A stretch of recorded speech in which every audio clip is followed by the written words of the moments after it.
¿Qué tal? Bienvenido, buenos días, qué gusto que te estés conectando. Es de mucho gozo que aceptes esta invitación para escuchar lo que hoy Dios tiene para tu vida.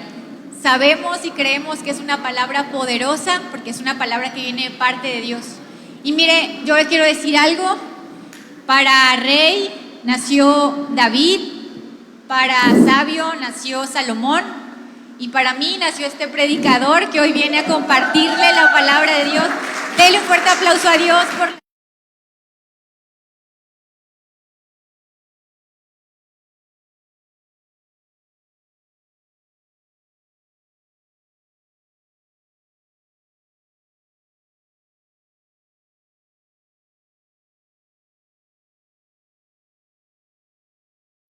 Saludos a los que nos ven en casita también. Sean bienvenidos, pónganse cómodos. No mucho, nada más para que no se me queden dormidos. Porque hoy tenemos una palabra que estoy seguro que va a llegar hasta los corazones y va a ser de mucha bendición. Y bien, pues, ¿qué les parece si empezamos? Pues es una realidad que en nuestra vida existen muchas cosas que para nosotros consideramos injustas. Por citar algunos ejemplos, no sé, tal vez tenemos un vecino, el cual no se congrega, por supuesto que nunca ha dado un diezmo, pero vemos cómo es bendecido económicamente, le va muy bien en el trabajo, cambia de carro cada 2 años. O podemos ver cómo nuestros compañeros de trabajo, tal vez pues tampoco se congregan, incluso uno que otro habla mal de Dios o se burla de Dios, y vemos cómo goza de una perfecta salud. En cambio nosotros tratamos de hacer las cosas que le agradan a Dios, tratamos de asistir a la congregación, hacemos todo el esfuerzo por diezmar y tal vez estemos viviendo momentos complicados en nuestra vida. Y todo este tipo de cosas, por supuesto, que generan un semillero de dudas, un semillero pues tal vez de decepción, de desánimo, que de repente hacen menguar nuestra fe y nos hacen dudar. Incluso a la hora de tomar decisiones, pues ponen en duda esas decisiones que queremos tomar. Pero le digo algo, Dios no se escandaliza por la duda. Es algo normal. Realmente la duda se presenta para todos. A todos algún momento de nuestras vidas espiritual nos llega a tocar la puerta. Y le digo algo, la duda no es mala.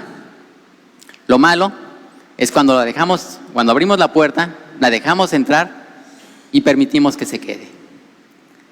La duda no discrimina. A veces pensamos que la duda es solamente para nuevos creyentes, están empezando en esto de la fe, por supuesto que tienen muchas dudas, pero no es así. La duda es para todos, tanto nuevos en la fe como pastores o gente que tiene mucho tiempo en la fe. Así que el día de hoy, pues vamos a hablar de la duda, para la cual hemos titulado Cuando la duda toca la puerta. Así que, ¿qué le parece si cerramos un momento nuestros ojos y ponemos este momento en manos de Dios? Dios, te damos gracias nuevamente por tu misericordia, te damos gracias nuevamente por demostrarnos tanto amor. Te damos gracias porque nos has dado un soplo más de vida y nos permites estar aquí presentes para escuchar de tu palabra, para recibir este alimento espiritual que tanta falta nos hace, mi Dios. Te damos gracias por todas las bendiciones que nos has dado en la semana. Y te pedimos que todo lo que salga de mi boca sea palabra tuya, mi Dios. Te pedimos que llegue hasta esos corazones sedientos de ti para que esta palabra sea de mucha bendición para sus vidas, mi Dios. Te lo pedimos en el nombre de tu Hijo Jesús amado. Amén. Pues muy bien, hoy vamos a hablar de 3 factores que nos influyen para que podamos llegar a dudar de nuestra fe. El primero de ellos es la incertidumbre. La incertidumbre pues es cuando tenemos una indecisión, cuando no sabemos qué camino seguir. Normalmente se da por falta de conocimiento o por falta de experiencia. El segundo factor es el miedo, cuando el miedo se apodera de nuestras decisiones y permitimos que ese miedo tome dichas decisiones y nos hace dudar. Y el tercero que vamos a ver son por la inestabilidad emocional. Muchas veces nuestras emociones también nos traicionan y nos llevan a caminos que por supuesto no le agradan a Dios. Y bueno, pues estos 3 factores pueden ser vistos como una posible falta de fe. Pero ¿qué dice la Biblia? Si me acompañan por favor en Marcos 11:23 y me acompañan con un amén cuando estén listos.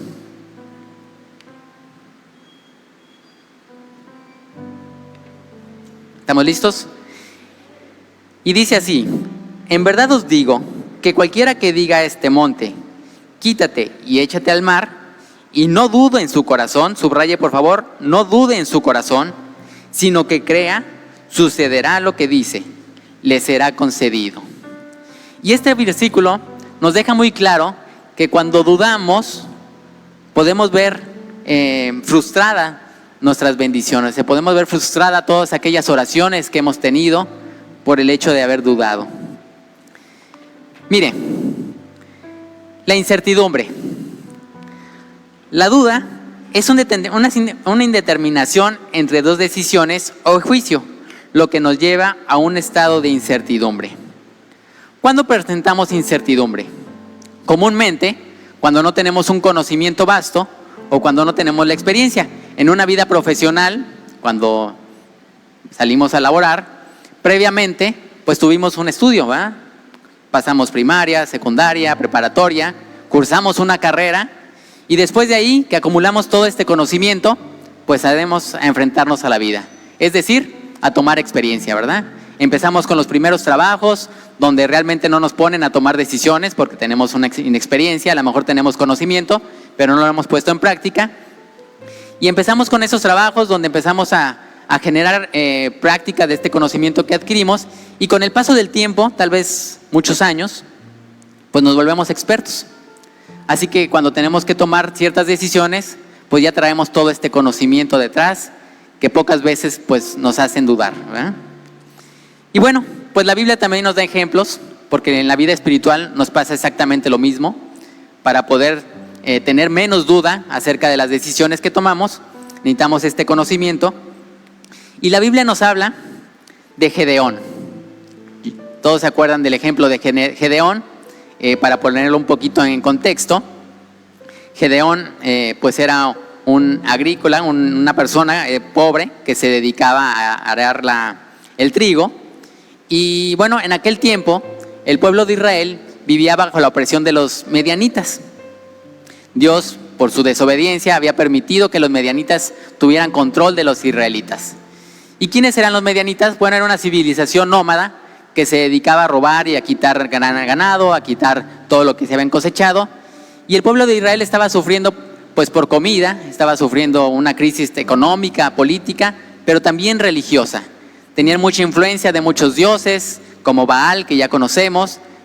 Pues la gente, el pueblo de Israel, empezaba a adorar también a este Dios, ¿verdad?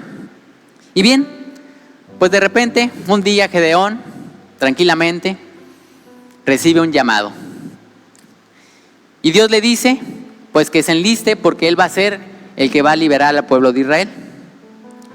Gedeón, en vez de responder con felicidad y incondicionalmente feliz por el llamado que Dios le ha dado, pues todo lo contrario, presenta dudas y como a lo mejor a muchos nos ha pasado, ¿pero por qué yo? Entonces, Gedeón, dentro de esta duda, pues decide poner a prueba a Dios y decirle, bueno, dame unas pruebas porque pues no estoy seguro, ¿verdad? Que si lo que estoy escuchando, lo que estoy viendo, pues viene de parte de ti o qué es lo que está pasando, ¿verdad? Entonces, si me acompañan a Jueces 6:36, por favor, vamos a ver de qué manera Gedeón presenta o enfrenta sus dudas.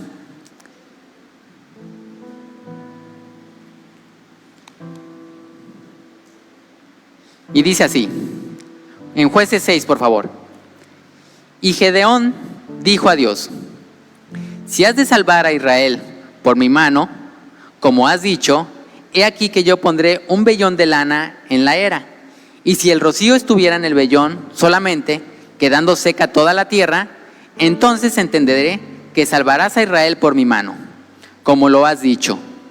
Y aconteció así, pues cuando se levantó de mañana, exprimió el vellón y sacó del rocío un tazón lleno de agua. Mas Gedeón dijo a Dios, no se sienta tu ira contra mí, si aún hablara esta vez. Solamente probaré ahora otra vez con el vellón. te ruego que solamente el vellón quede seco y el rocío sobre la tierra. Y aquella noche lo hizo así, solo el vellón quedó seco y en toda la tierra hubo rocío. ¿Qué vemos aquí? Bueno, pues Gedeón, dentro de sus dudas, le dijo a Dios, bueno Dios, pues confírmame, quiero estar seguro que en verdad viene de parte de ti. Entonces le dijo, voy a dejar un vellón es una bola de lana sacada de los borregos, y dijo, lo voy a poner en el pasto, en el valle, y el día siguiente, pues debe de amanecer húmedo y todo lo demás seco, ¿verdad? Por el sereno. Entonces, bueno, pasó la noche, al día siguiente, fue por el vellón, lo exprimió y efectivamente sacó, dice, un jarrón lleno de agua, ¿verdad? Y todo el valle estaba seco, no había habido sereno aquella noche. Pero eso no fue suficiente. Gedeón dijo, bueno, pues sí, pero a lo mejor fue casualidad, ¿verdad? A lo mejor coincidió, esa noche a lo mejor pasó algo y pues coincidió. Entonces le dice a Dios, Dios, estoy parafraseando por supuesto, le dice, Dios, por favor, no te enojes conmigo, solamente aclárame que no fue casualidad y voy a dejar nuevamente el vellón, pero ahora va a pasar todo lo contrario. Todo el valle va a estar húmedo por el sereno, excepto el vellón. Entonces, así sucedió. Al día siguiente salió y el vellón estaba seco. Entonces, Gedeón obedeció al llamado y a pesar de sus dudas, que es algo que debemos pues reconocerle a Gedeón, a pesar de sus dudas, atendió al llamado y obedeció a Dios. Pero, ¿qué podemos ver aquí? ¿De dónde viene esta incertidumbre? ¿De dónde viene esta falta de fe? ¿Por qué Gedeón dudó tanto acerca de Dios? Pues bien, porque Gedeón no tenía una fe activa en ese momento. Realmente Gedeón tal vez no tenía el conocimiento suficiente de Dios, tal vez no tenía la experiencia, no tenía esa comunión, no había compartido tanto tiempo con Dios. ¿Y cómo podemos saber esto? Porque realmente la Biblia no dice textualmente, no, pues Gedeón no compartía mucho tiempo con Dios.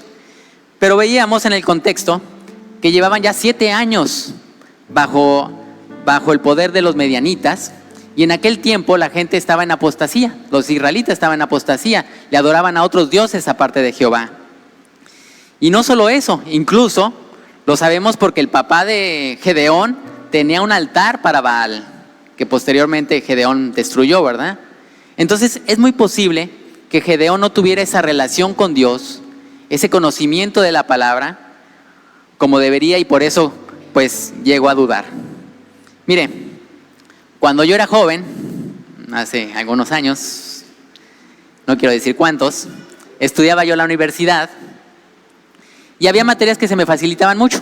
Yo decía, bueno, pues ahí está fácil.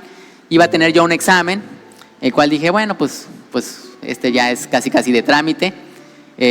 Pues aquella ocasión decidí no estudiar porque sabía bien de lo que se trataba, conocía muy bien la materia y prefería hacer cosas tal vez más divertidas en aquel momento. Y dije, no, pues no voy a estudiar, si acaso le voy a dar una leidita nada más por si se me escapa algo. Y bien, llegó el momento del examen, llegué al examen, me dieron mi examen, empecé a leerlo, empecé a contestar pues rápidamente lo que ya yo conocía. Y cuando terminé de llenar el examen, dije, bueno, pues le voy a dar una revisada, ¿no? Porque a lo mejor no quiero confiarme tampoco o pecar de confiado. Y cuando empecé a revisar el examen, pues empezó a entrar la duda. Empecé a dudar y entonces decía, ay, pero es que como era de opción múltiple, decía, bueno, es que esta también queda en la B, pero yo decía que era la A. Y empecé a borrar algunas respuestas y empezaba a cambiarlas y a cambiar de opinión, y después la que sigue y la que sigue y la que sigue. Por supuesto, no había estudiado lo suficiente, creía que no era necesario, y en el momento empecé a dudar. Y bueno, pues ya, llegó un momento que tuve que entregar el examen, contesté todo como pude, y en la clase siguiente, cuando entregaron las calificaciones, pues han de saber que no me fue muy bien, no reprobé, pero no recuerdo si saqué un 6 o una mala calificación, una calificación que realmente no era muy grata. Y pero lo que más frustración tuve no era haber sacado un 6, pues a lo mejor me lo merecía porque no había estudiado, sino que realmente me di cuenta que las primeras respuestas que había puesto eran las correctas. Pero en aquel momento permití que la duda se apoderara de mí y me hizo cambiar de opinión. Pero ¿por qué les cuento esto? ¿Qué tiene que ver con la historia de Gedeón? Porque muchas veces nos pasa lo mismo. Queremos sacar 10 sin haber estudiado. Queremos recibir las bendiciones sin tener una relación con Dios. Creemos a veces que tener una relación con Dios solo basta con 1 hora y media a la semana y creemos que eso es suficiente para que la duda no toque la puerta. Creemos que eso es suficiente para tener una comunión con Dios. Creemos que 1 hora y media basta para poder conocer a Dios y poder tomar decisiones correctas. Pero no es así. Ha de recordar usted cuando andaba de novio o de novia, pues 1 hora y media a la semana pues no bastaba. Uno quería más tiempo, para pasar más tiempo porque quería uno conocer a la persona. Quiere pasar uno más tiempo para conocer qué le gusta, cómo habla, qué dice, qué piensa. Y eso es precisamente lo que tenemos que hacer. Queremos dejar de dudar, queremos tomar decisiones más certeras, que vayan acorde a la palabra, pero no conocemos bien de Dios. Siempre doy el ejemplo de que cuando me llaman mis papás, los reconozco perfectamente bien, aunque me llamen de un teléfono desconocido, porque tengo muchos años de conocerlos. Tengo 47 años, ahí ya me descargué un poco, 47 años de conocerlos, pues conozco perfectamente lo que les gusta, lo que no les gusta, lo que les angustia, lo que les preocupa. Los conozco perfectamente bien, cuando una cara está desencajada, cuando están enfermos, porque tengo un tiempo de relación, los conozco perfectamente. Y eso es lo que necesitamos hacer espiritualmente. Necesitamos pasar más tiempo con Dios. Mire, yo cuando era también un creyente de 1 hora y media a la semana, pues yo escuchaba que la gente le hablaba a Dios. Y yo decía, ala, ¿cómo le hacen? ¿Cómo es que escuchan a Dios? Porque yo no lo escucho. A mí no me habla, o me está haciendo la ley del hielo, o qué pasa, ¿verdad? Pero yo no lo escucho. Ya llevaba yo como 1 año aquí viniendo a la congre y seguía sin escuchar a Dios, ¿verdad? Y preguntaba, oye, pues ¿cómo habla? ¿O qué dice? ¿O cómo lo escuchas? ¿Verdad? Y con el paso del tiempo, con los pasos de los años, pues me di cuenta que Dios siempre me estuvo hablando, pero yo no conocía su idioma. Yo no sabía identificar cuando Dios me hablaba. Y por eso tomaba malas decisiones, por eso la duda cada rato tocaba mi puerta y peor aún la dejaba entrar. Así que tenemos que ser como Gedeón, que a pesar de dudar, decidió, pues a lo mejor con una que otra prueba, pero decidió obedecer a Dios. Y este fue un parteaguas para él, porque a partir de ese momento su fe empezó a crecer. Tuvo un crecimiento espiritual a partir de esa decisión, porque la cosa no acabó ahí. Después Dios le dijo, bueno, pues ahora tú vas a liberar al pueblo de Israel, pero ¿sabes qué? Tienes 32,000 soldados, son demasiados, le dice Dios. La gente va a creer que ganaste o que ganaron la batalla porque son muchos y pues no es el propósito. Entonces lo que vas a hacer es que todas aquellas personas que tienen miedo, que están indecisas, se van a quedar. Entonces pasaron el primer filtro y solo quedaron 10,000.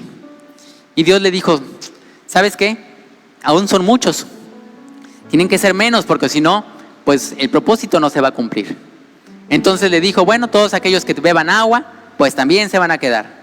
Hasta que quedaron 300 hombres. Y esos 300 hombres fueron suficientes para liberar al pueblo de Israel después de 7 años de vivir bajo el yugo de los medianitas. Un fuerte aplauso para Dios. Amén. Amén. Muy bien. Pues seguimos ahora con el miedo. Todos hemos sentido miedo alguna vez en nuestra vida. Realmente es un sentimiento natural. De hecho, si no tuviéramos miedo, pues tal vez muchos de nosotros ya estuviéramos muertos, porque el miedo pues nos impide que pongamos en riesgo nuestra vida. Pero lo malo, pues no es sentir miedo, sino lo malo es dejar que el miedo se apodere de nuestras emociones o que se apodere de nuestras decisiones, ¿verdad? Entonces, ¿qué dice la Biblia sobre el miedo? Acompáñenme por favor en Isaías 41, 10, 13, si me hacen favor.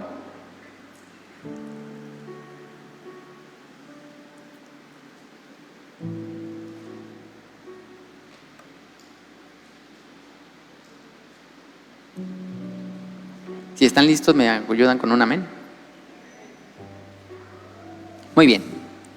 Y dice así.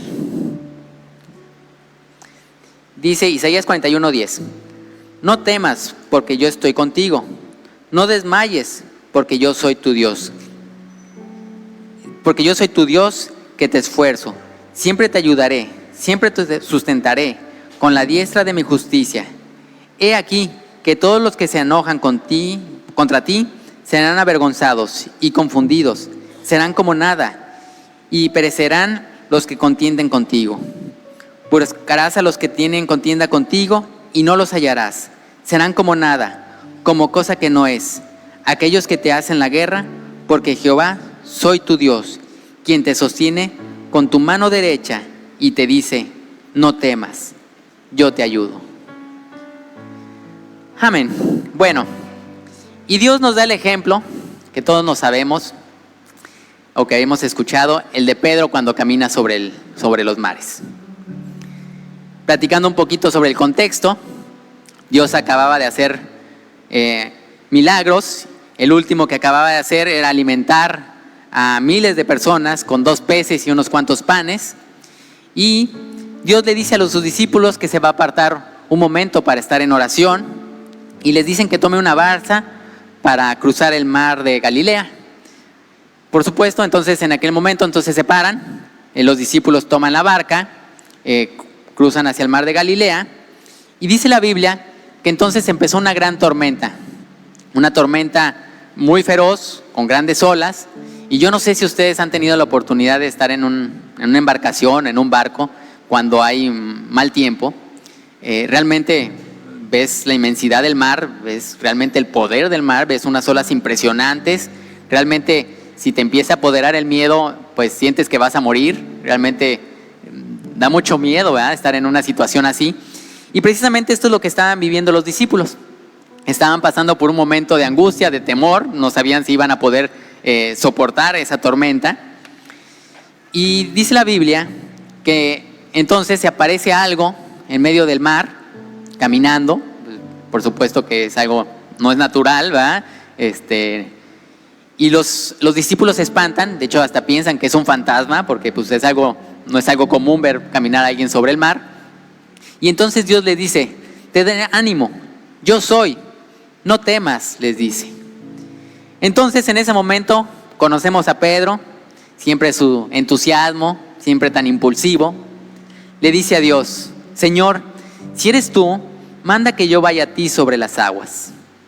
Entonces el Señor lo invita, Pedro se baja de la balsa, empieza a dar unos pasos, pero en ese momento Pedro pierde la vista a Jesús y voltea a ver las grandes olas y la gran tormenta. Y dice la Biblia que se viene abajo y se hunde como cualquiera de nosotros si intentamos caminar sobre el mar. Y realmente este versículo a mí me encanta. Yo creo que es de mis favoritos porque me identifico mucho con esta parte, esta etapa de Pedro. Porque a veces empezamos con mucho entusiasmo. Tenemos una carga espiritual que decimos, ahora sí, nada me va a vencer. Dios está de mi lado y si Dios está de mi lado, ¿quién contra mí? Y nos sentimos empoderados, que ahora sí no va a haber una ola que nos quite el sueño. Es más, decimos, ya llevo 3 semanas seguidas y sin faltar a la congre, ya casi ni me duermo, entonces ando con todo. Yo creo que esta vez no me va a hacer ni cosquillas. Entonces, de repente perdemos la mirada en Jesús, volteamos a ver la tormenta. Tal vez nos llega una mala noticia y nos dicen de alguna enfermedad, tal vez de alguna crisis económica, algún problema con nuestros hijos, alguna situación la cual nos quita la mirada de Jesús y que aquella opción que teníamos para salir del problema se viene abajo. Empezamos a entrar en angustia, el miedo se empieza a apoderar de nosotros, la cosa no mejora, las opciones se terminan y no vemos de qué manera vamos a salir de nuestro problema. Y ¿sabe? En ese momento que nos dejamos que se apodere el miedo, es como si todo lo que hayamos aprendido lo echemos en una bolsa, de estas bolsas negras para la basura. Todo el tiempo que compartimos con Dios, toda esa experiencia, todo ese conocimiento que habíamos adquirido, lo echamos en una bolsa y lo tiramos a la basura. Porque en ese momento de angustia, cuando el miedo se apodera, se nos olvida todo. Todo lo que hemos aprendido, todo el tiempo que le dedicamos a la célula, a congregarnos, en ese momento se queda en el olvido. ¿Y qué es lo que pasa? Pues nos hundimos. Y con la desesperación, porque el agua pues nos rebasa, empezamos a hacer cosas que sabemos que no le agradan a Dios. Empezamos a tener malas decisiones, empezamos a desviarnos del camino. Y mire, aunque la palabra no lo dice, yo supongo que Pedro alcanzó a dar algunos pasos y posiblemente estaba más cerca todavía de la barca que de Jesús. Y a lo mejor si hubiera sido yo, pues a lo mejor hubiera intentado regresar a la barca o le hubiera dicho ahí a mis compañeros, échenme una soga o qué sé yo. Pero ¿qué hizo Pedro? Pedro entró en razón y lo primero que salió de su boca fue: Señor, sálvame.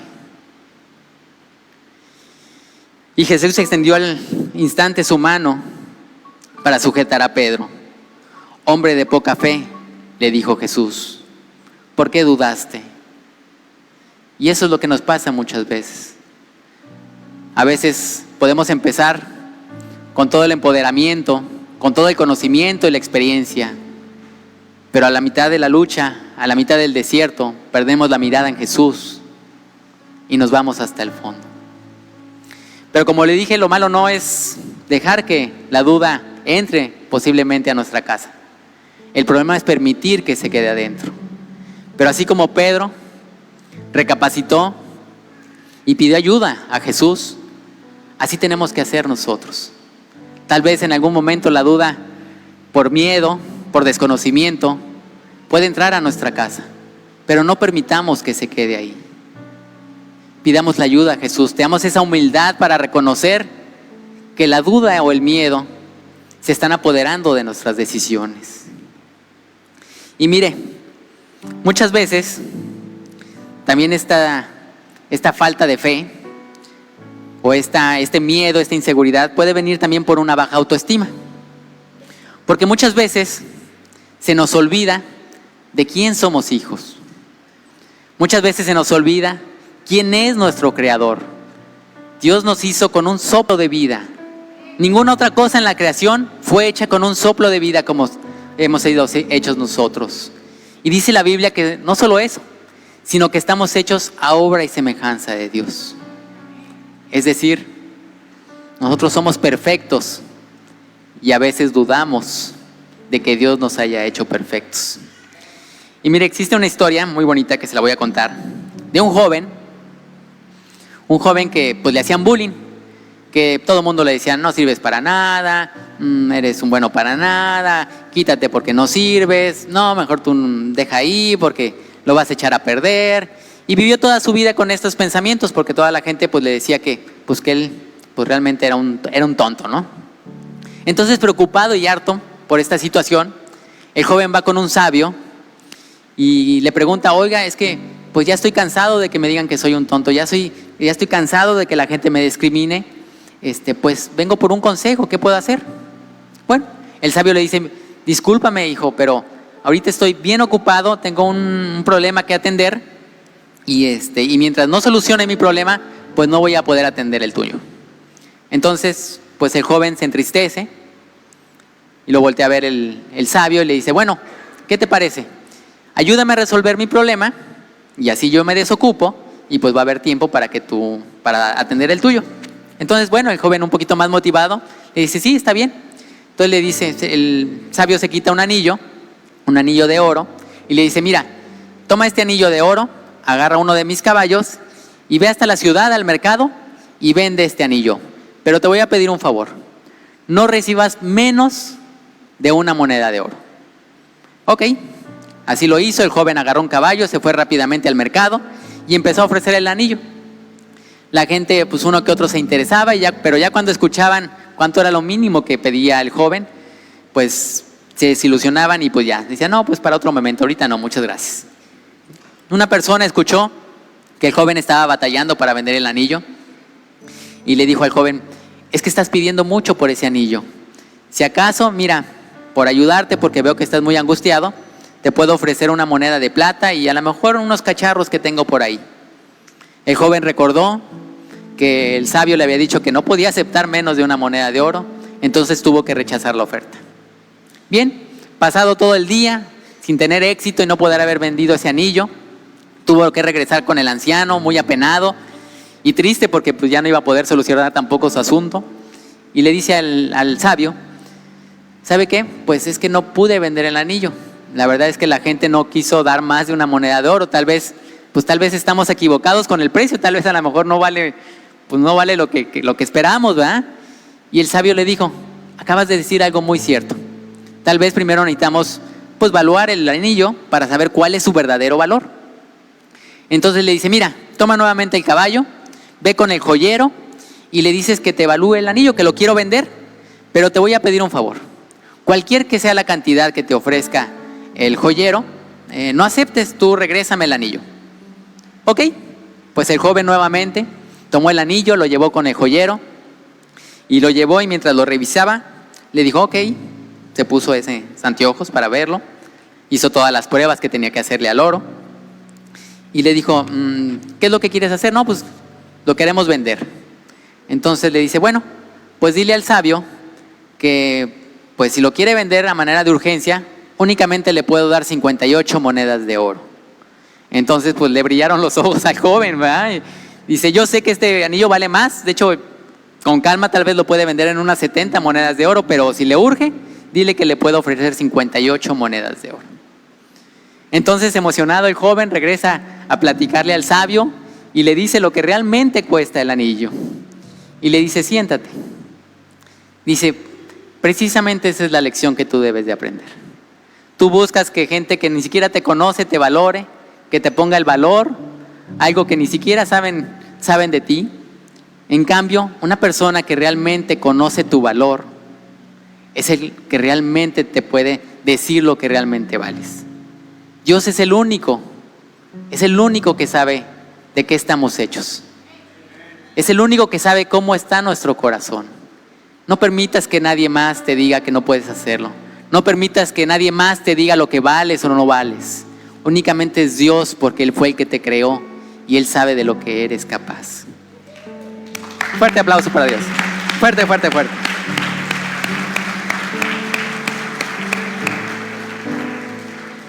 Y muchas veces esto pasa porque cuando tenemos un llamado así como el de Gedeón, pues lo primero que hacemos es decir, ¿pero yo por qué?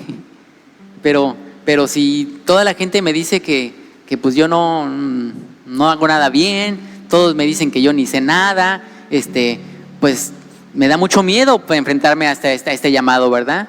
¿Qué va a decir la gente de la congre? ¿Qué va a decir los de mi célula? ¿Qué van a decir los de mi casa, no? Que ahora ya soy un líder o qué sé yo, cualquiera que sea el llamado.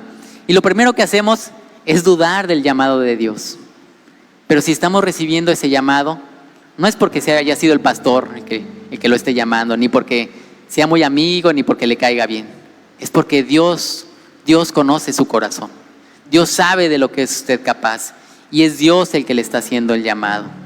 Así que la próxima vez que usted reciba el llamado, no sea como Gedeón, no dude, porque ese llamado viene de parte de Dios. ¿Quién dice amén? Por eso en Jueces 1:9 la palabra nos dice, mira que te mando que te esfuerces y seas valiente, no temas ni desmayes, porque Jehová tu Dios estará contigo en donde quiera que vayas. Así que no permitamos que el miedo tome control de nuestra fe, no permitamos que el miedo tome el control de nuestras decisiones. Como les decía, no es malo tener miedo, no es malo dudar. De hecho, gracias a Dios, dudar no es un pecado, sino ya estaríamos fritos. El problema es que tomen el control de nuestras decisiones, dejarlos pasar y que se queden en casa. Y por último, tenemos la inestabilidad emocional, las emociones. Yo sé que habemos muchos temperamentos en la casa de Dios, todos somos diferentes. Algunos tienen temperamentos más fuertes, otros tienen temperamentos más blandos, Pero muchas veces cuando no logramos controlar nuestro temperamento, pues pueden provocar que estos tomen nuestras decisiones o pueden hacer que lleguemos a dudar de nuestras convicciones. Y para esta historia vamos a ver la historia de Moisés, porque aunque pareciera que la duda, como decíamos al principio, solo es para nuevos creyentes, pues en este ejemplo vamos a ver que pues la duda toca la puerta de todos, ¿verdad? Moisés, una persona pues de mucho ejemplo. La verdad es que Moisés creo que para mí es uno de los personajes principales del Antiguo Testamento. Realmente todas las enseñanzas y la muestra de fe, de confianza, de valentía que nos ha enseñado Moisés, pues podríamos decir, pues ¿cómo es que Moisés también dudaba? A lo mejor podríamos creer que al principio, como todos, cuando Moisés recibió el llamado, ¿se acuerdan? Cuando se prendió la zarza, pues dudó y dijo, pero yo ni siquiera sé hablar, ya lo hemos platicado en otras veces. Y podríamos decir, bueno, pues ahí tal vez, ¿verdad? Pues iba iniciando esta relación con Dios, iba a iniciar esta fe activa, y pues se la pasamos, ¿no? Decimos, bueno, se vale, ¿no? A todos nos ha pasado y podemos llegar a dudar. Pero este ejemplo que vamos a ver es en el año 40 después de haber salido de Egipto. Es decir, que estaban a punto de llegar a la tierra de Canaán y la duda tocó la puerta del corazón de Moisés. Así que, si me acompañan por favor, primeramente a Proverbios 16:32, para ver qué dice la Biblia acerca de nuestras emociones. Si me ayudan con un amén. Están muy rápidos ahora sí. Dice Proverbios 16: mejor es ser paciente que poderoso, más vale tener control propio que conquistar una ciudad. Es decir, que es mucho mejor tener control de nuestras emociones que poder ser impulsivo y poder conquistar tal vez muchas tierras, ¿verdad? Y vamos a ver el ejemplo, por favor, acompáñenme en Números 21. Esta historia ya la vimos hace poquito en el devocional, hace como unas 2 o 3 semanas, lo tuvieron que haber visto en el devocional, que como mencionábamos, ya estábamos en el año 40, dice, el primer mes del año, toda la comunidad de Israel llegó al desierto de Sin y acampó en Cades. Mientras estaban allí, María murió y la enterraron. Y dice, ya que en este lugar no había agua para que el pueblo bebiera, la gente se rebeló contra Moisés y Aarón.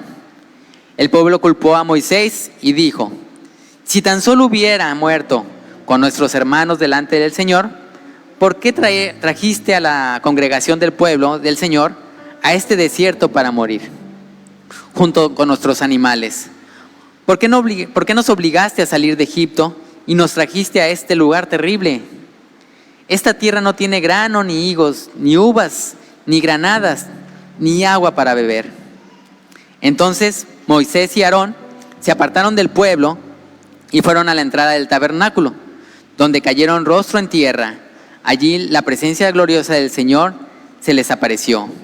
Y el Señor les dijo a Moisés, tú y Aarón tomen la vara y reúnan a toda la comunidad. En presencia de todo el pueblo, háblale a la roca, y de ella brotará agua. De la roca proveerá suficiente agua para satisfacer a toda la comunidad y a sus animales. Así que Moisés hizo lo que le dijo. Tomó la vara del lugar donde se guardaba la presencia del Señor. Luego él y Aarón mandaron a llamar al pueblo a reunirse frente a la roca. Escuchen ustedes, rebeldes, gritó, ¿acaso debemos sacarles agua de la roca? Enseguida Moisés levantó su mano y golpeó la roca 2 veces con la vara, y el agua brotó a chorros, así que toda la comunidad, sus animales bebieron hasta saciarse. ¿Qué pasó aquí? Bueno, una vez más el pueblo de Israel estaba quejándose por la falta de agua en esta ocasión. Le decían a Moisés, una vez más, porque no era la primera vez que le decían, ¿para qué nos sacaste de Egipto? mejor hubiéramos muerto allá con carne y agua, aunque fuéramos esclavos, pero teníamos que comer. ¿Por qué nos llevaste a este lugar? Vamos a morir en medio del desierto y bla, bla, bla, bla, bla. Ya se sabe toda la historia, ¿verdad? Toda la vida del pueblo de Israel, que se la pasaban quejándose. A pesar de que Dios les demostraba, les dio de beber, les estuvo dando comida, el maná, carne, pollo, todo lo que el pueblo pedía, Dios se lo concedía. Pero una vez más, el pueblo de Israel estaba siendo caprichoso, quejándose, porque una vez más ahora pues no tenían agua para beber. Entonces, como siempre que nos da el ejemplo Moisés, se apartó junto a Aarón, se metieron al tabernáculo y se pusieron en oración para preguntarle a Dios pues qué es lo que tenían que hacer. Algo que se le debe reconocer a Moisés es que realmente él no hacía nada por su propia inercia, ni por su propio conocimiento, siempre lo ponía en manos de Dios, siempre preguntaba a Dios qué es lo que él quería hacer, ¿verdad? Pero en esta ocasión, pues pasó algo. Recibió las indicaciones Moisés, tomó la vara, como lo dice, salió, juntó a todo el pueblo, y en vez de afirmar que ya había recibido palabra de Dios, donde iba a sacar agua de esa piedra, pues lo cuestionó y dijo: ¿acaso debemos sacarle agua de esta roca? Parece un pequeño detalle, pero esa pequeña frase viene con signos de interrogación, lo cual reconocemos que Moisés tenía dudas. ¿Y qué hizo Moisés? No solo le habló la roca, sino golpeó 2 veces la roca y sacó agua de ella, siendo que esas no habían sido las indicaciones. Y tal vez muchos se preguntarán, ¿pero por qué hizo Moisés esto? ¿Por qué desobedeció? ¿Por qué entró en duda? Y muchas veces nuestras emociones nos nublan la vista y hacen que hagamos cosas que no le agradan a Dios. Conocemos que Moisés tenía un temperamento pues tal vez fuerte. Recordemos cuando bajó del monte Sinaí y vio a todo el pueblo de Israel con dioses y adorando a otras deidades, y con coraje rompió las tablas de los mandamientos. En esta ocasión seguramente Moisés estaba harto de estar escuchando al pueblo de Israel. Se pueden imaginar si luego nosotros con nuestros hijos tienen 10, 15 años que se están quejando. Moisés tenía 40 años de aguantar al pueblo de Israel y estar soportando sus quejas. Y eso pues pudo hacer que se nublara su mente, pudo haber hecho que dudara un poco de Dios, que se olvidara realmente de obedecer a Dios, y decidió golpear esta roca. Tal vez Moisés quiso hacer lo que ya había hecho alguna vez en tiempo anterior. En Éxodo nos dice que una vez también sacó agua de la roca. Dios le dijo que lo hiciera precisamente con esos 2 golpes, con esa vara. Pero en esta ocasión únicamente Dios le había dicho que únicamente le tenía que hablar a la roca. No sé, tal vez iba a ser un crecimiento de parte de Moisés. Únicamente tenía que hablarle, no tenía que golpearla ya. Pero Moisés decidió hacer pues algo que él creía que era lo correcto. ¿Y qué pasó entonces? Entonces, en el 12 dice: sin embargo, el Señor le dijo a Moisés y a Aarón: puesto que no confiaron lo suficiente en mí para demostrar mi santidad a los israelitas, ustedes no llevarán a la tierra que les doy. Por eso, este lugar se conoce como las aguas de Mariba, que significa discusión, porque ahí el pueblo de Israel discutió con el Señor y Él demostró su santidad entre ellos. Mire, pudimos ver 3 ejemplos donde 3 personajes claves en la Biblia tocó a su puerta o a su corazón la duda.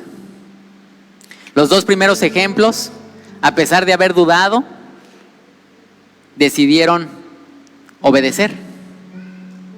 Y esa obediencia les trajo bendición, les trajo poder ser parte del testimonio de Dios, tan así que ahora son parte de la Biblia. Fueron bendecidos, fueron gente que bendijo a mucha gente. Y el tercer ejemplo después de tener una trayectoria que para mí era impecable, una trayectoria que realmente digna de ejemplo, al último dudó y dejó que entrara la duda a su corazón. Y esto lo llevó a la desobediencia. Y aunque nos parezca injusto, tal vez el final, pues Moisés no pudo conocer la tierra de Canaán. Por supuesto que tuvo muchas bendiciones, por supuesto que su ejemplo en estos 40 años, pues bendijo a mucha gente, pero un momento de desobediencia, un momento de duda que dejamos que se apodere de nuestro corazón, nos puede alejar de las bendiciones, nos puede alejar de una relación con Dios, nos puede hacer tropezar de una caída en la que tal vez no nos podamos volver a levantar. Por eso es importante que tengamos mucho cuidado cuando la duda toque nuestro corazón. Como les dije, no es un pecado tener duda, es normal, es parte de nuestra naturaleza. Lo que sí es peligroso es dejar que entre y que no se marche. Escribí aquí: la duda es una parte natural de la experiencia humana. Sin embargo, la duda no es un obstáculo insuperable para nuestra fe, sino que puede ser un trampolín para un crecimiento espiritual más profundo. La fe es el antídoto ante la duda y se fortalece a través del conocimiento de la palabra y la confianza en Él, a pesar de la falta de evidencia visible que podamos tener en nuestra vida. Tenemos que ser humildes y reconocer que posiblemente no tenemos esa comunión con Dios, que posiblemente hemos creído con que venir 1 hora y media a la congregación es suficiente para tener dicha comunión. Y tenemos que ser humildes para reconocer que nos falta mucho, mucho para crecer, que aún padecemos de mucha incredulidad, aunque tal vez tenemos el conocimiento, aún podemos tener incredulidad, y tenemos que ser humildes como lo fue el padre del joven endemoniado. No sé si recuerden, no lo puse ahí, pero en Marcos 9, el padre le dice: Dios, ayuda a mi incredulidad, porque esta incredulidad es la que me va a hacer que me aleje de ti. Esta incredulidad es la que me va a hacer dudar y que no pueda ver reflejada las bendiciones en mi vida. Mire, la duda no debe ser ignorada o reprimida, sino debe ser enfrentada con valentía, con humildad y sobre todo con obediencia. Así que el día de hoy yo le quiero dar 3 consejos de qué hacer cuando la duda toque a su puerta. Primeramente, ponerse en oración. La oración, ustedes saben, es la herramienta básica, el contacto directo con Dios, el cual nunca debemos dejar de hacer. El ejemplo nos los pone Jesús. Jesús oraba en cada momento, a cada rato. Moisés también ponía en oración, no solamente lo personal, sino todo lo que el pueblo de Israel le pedía, ¿verdad? Toda decisión que tomaba Abraham era de parte de Dios, ¿verdad? Entonces no se nos olvide que la oración es parte fundamental en nuestro proceso espiritual, en nuestra vida del día a día, porque en verdad, pues las aflicciones, la duda, el diablo va a querer agarrarnos distraídos en todo momento. Y aunque, como decía Jesús, aunque el espíritu puede estar con toda la disposición del mundo, pues la carne es débil y podemos tropezar en cualquier momento. Así que estar en oración en todo momento. Como segundo consejo, buscar de la palabra. Ya lo dijimos, el conocimiento es básico para poder tener un crecimiento espiritual. Tenemos que buscar de la palabra. Muchos me pueden decir o me han dicho: pero es que a mí me cuesta tanto trabajo entender la palabra, me es tan difícil, o sea, a veces leo un versículo y pues no le encuentro ni pies ni cabeza.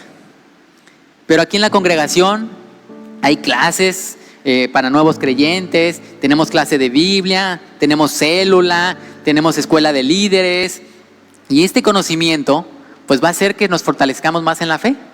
Y ese conocimiento, como les decía, lo ponemos en práctica y cada vez nos va a hacer mucho más fuerte y nos va a dar esa experiencia que necesitamos para poder enfrentar las situaciones adversas en la vida. Así que no deje de estudiar, no deje de leer la palabra, no deje de venir a las clases, de congregarse, de aprender cada vez más de Dios. Como tercero, pues es bueno también rodearse de la comunidad. ¿A qué me refiero?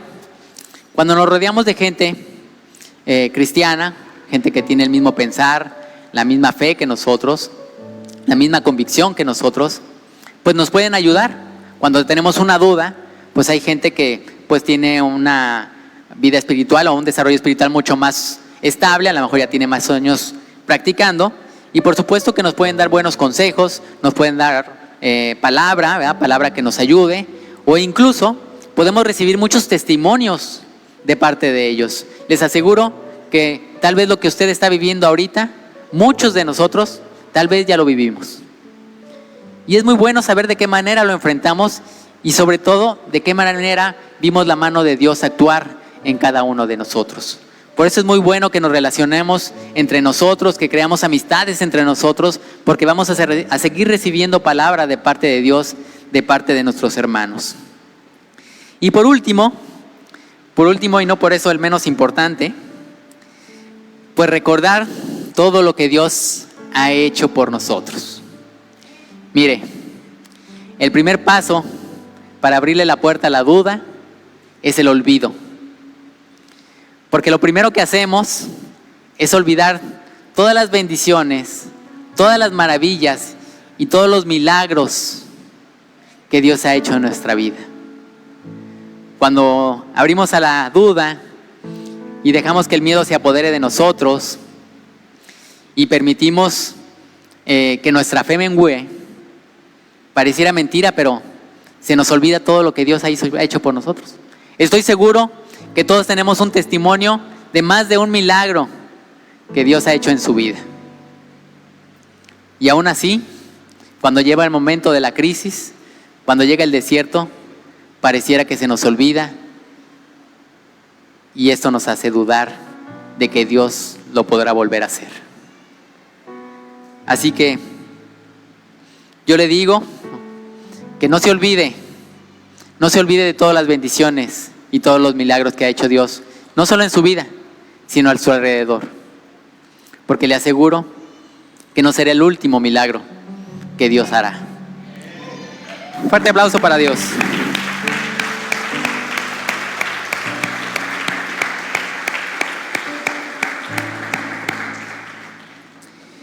No sé si hay alguien que venga por primera vez, que haya dudado mucho tiempo para venir hoy a recibir esta palabra. Yo creo que todos pasamos por eso, todos dudamos la primera vez que nos invitaron, tal vez entre la pereza y de que no creíamos lo que nos platicaban acerca de Dios, dudamos y pues no queríamos venir, hasta que un día recibimos ese llamado y dijimos, bueno, pues voy a obedecer, voy a ir a ver qué tal. Y les aseguro que todos los que estamos aquí, ese día fue un parteaguas en nuestra vida.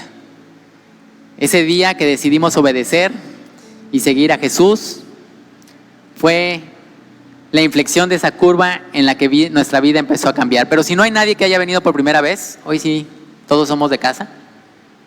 Creo que sí. ¿Qué les parece si hacemos de todos modos nuestra oración de fe para la gente que nos ve para la transmisión? ¿Le parece si nos ponemos de pie? Tenemos aquí a alguien que vino por primera vez. Amén. Un fuerte aplauso para Dios por la vida de la señorita. Damos gracias a Dios por su vida. Yo sé que siempre hay muchas dudas cuando somos nuevos creyentes, cuando venimos por primera vez, es normal, pero le aseguro que esta decisión que está tomando el día de hoy le va a cambiar completamente su vida. Y no solo la de usted, sino de toda la gente que la rodea, de su familia, de sus amigos y de todo aquel que comparta tiempo con usted. Así que la palabra dice que es algo muy sencillo. Si lo decimos con nuestra boca y nuestro corazón, es suficiente para recibir a Jesús. Así que, si les parece, cerramos nuestros ojos, estiramos nuestras manos y repita después de mí: Señor Jesús, en esta hora vengo a ti, reconociendo que tengo errores. Te pido perdón por todos mis pecados.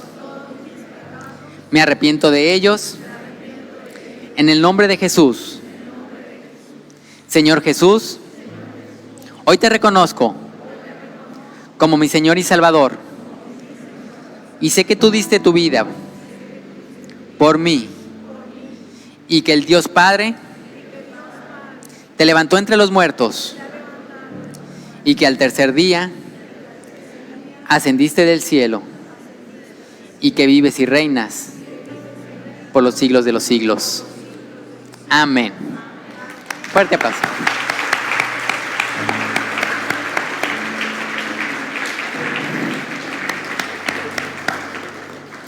Muy bien, pues despedimos a los que nos están viendo desde la transmisión. Les damos muchas gracias, esperemos pronto verlos por aquí. Que Dios los bendiga, los cuide, los...